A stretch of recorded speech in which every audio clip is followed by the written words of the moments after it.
गांव के चाउमीन। गांव में चाउमीन का चलन अभी अच्छे से नहीं आया था, लेकिन सुरेश शहर से चाउमीन बनाना सीख कर गाँव में ठेला लगाता है। अरे ये केचुआ है क्या भैया? कैसे खाया जाता है? अरे नहीं नहीं, ये चाउमीन है। चाउमीन शहर में खाया जाता है। कितने की दे रहे हो सुरेश? 10 रुपए की प्लेट भरकर। तभी वहां शहर से पढ़ा एक लड़का आता है। जरा एक प्लेट चाउमीन तो देना। सुरेश उसे चाउमीन देता है। उसे चाउमीन खाता देख गांव वाले भी उससे चाउमीन ले लेते हैं और खाने लगते हैं। अरे वाह सुरेश भैया, कमाल की बनाए हो। 2 प्लेट मेरे बच्चों के लिए भी पैक कर दो। बस फिर क्या था, सुरेश का ठेला लगता है और चाउमीन खरीदने वालों की लाइन लग जाती है। तभी वहां से गांव का साहूकार होकर गुजरता है। और ये क्या भीड़ लगी है? लगता है झगड़ा हो गया है गांव में। चलूं मैं अभी तो मजे ले लूं।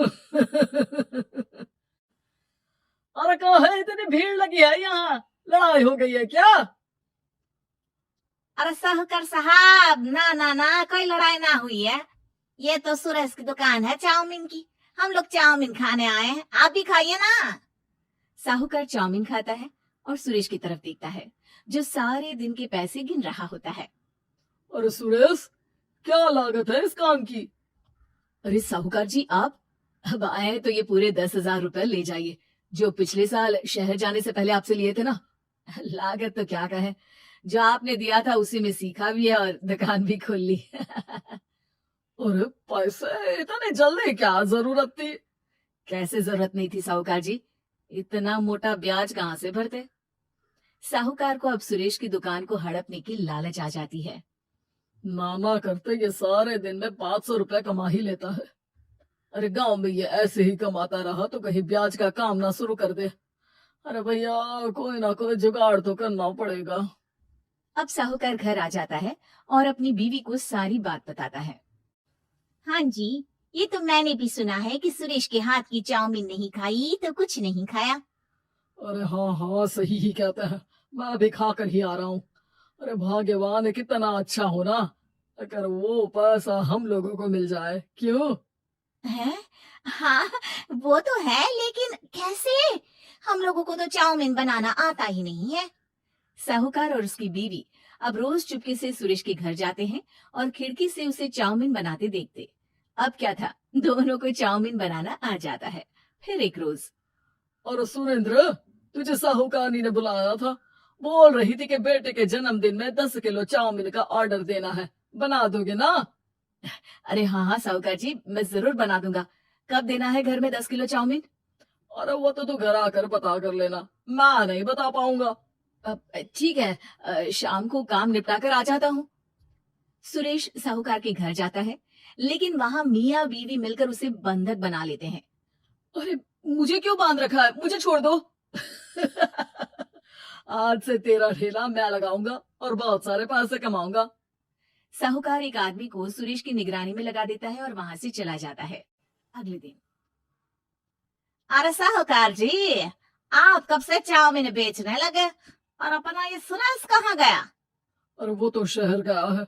उसका कोई काम निकल आया था, बोल रहा था कि जब तक वो ना आए तब तक मैं ही उसके ठेले का काम कर दूं। पैसे भी तो बहुत उधार ले रखे थे उसने। लगता है कर्जा भरने के डर से भाग गया है। अरे पर वो तो बोल रहा था कि उसने सारा कर्जा उतार दिया है, और वो क्यों भागेगा? इतना तो कमा रहा था। अरे मुझे क्या पता।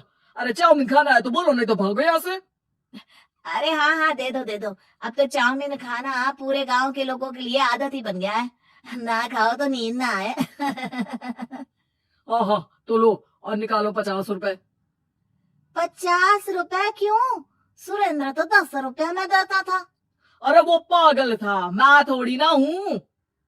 गांव वाले, जिनको चाउमीन की लत लग गई थी, वो करते भी क्या, दे दो और ये लो 50 रुपए। लेकिन फिर साहूकार उन लोगों को प्लेट में थोड़ी सी चाउमीन रख देता है। अरे ये क्या, पैसे 5 गुना ज्यादा और चाउमीन बस इतनी सी? अरे साहूकार साहब, भगवान से तो डरो। बस फिर क्या था, साहूकार की मन मर्जी चलने लग जाती है और गांव वाले करते भी क्या। एक रोज, मुझे तो लगता है कि सुरेश को साहूकार ने मार डाला होगा, क्योंकि उसका काम इतना अच्छा चल रहा था, फिर वो क्यों जाता, और वो भी साहूकार के हवाले दुकान करके? ना बाबा ना। अगले रोज भाग्यवान, देखो तो जरा, इस सुरेश भी ना कितना पागल था। जिस काम से वो ज्यादा पैसे बना सकता था, उससे इतने कम पैसे छाप रहा था। 50 रुपए प्लेट में भी गांव वाले खूब खा रहे हैं चाउमीन। हाँ जी, और जितने में वो लोगों को 10 प्लेट खिलाता था भर भर कर हम लोग उतने में 20 प्लेट बना रहे हैं, क्यों जी? वही सुरेश रोज भगवान से मांगता कि बस एक बार वो किसी तरह वहां से निकलने में कामयाब हो जाए, लेकिन उसकी हर कोशिश नाकामयाब होती। फिर एक दिन अरे भाग्यवान, ऐसा कुछ करो कि चाउमीन बनाने का खर्चा आधा हो जाए, जिससे हम लोगों को और मुनाफा हो। ना जी, मुझे तो कोई तरकीब ना सूझ रही।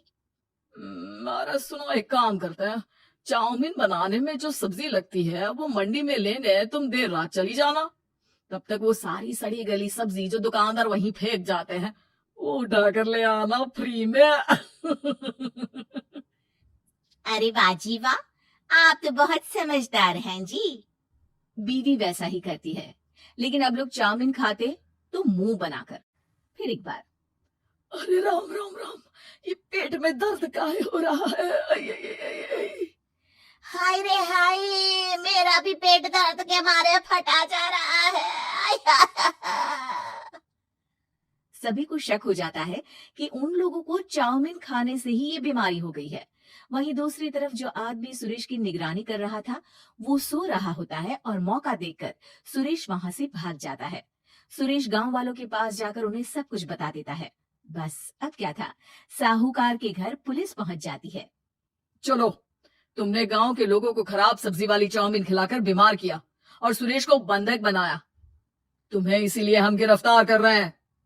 साहूकार को पुलिस ले जाती है और फिर अगले दिन से सुरेश का ठेला गांव के बाजार में लग जाता है, जहां अब पहले से ज्यादा भीड़ होती है।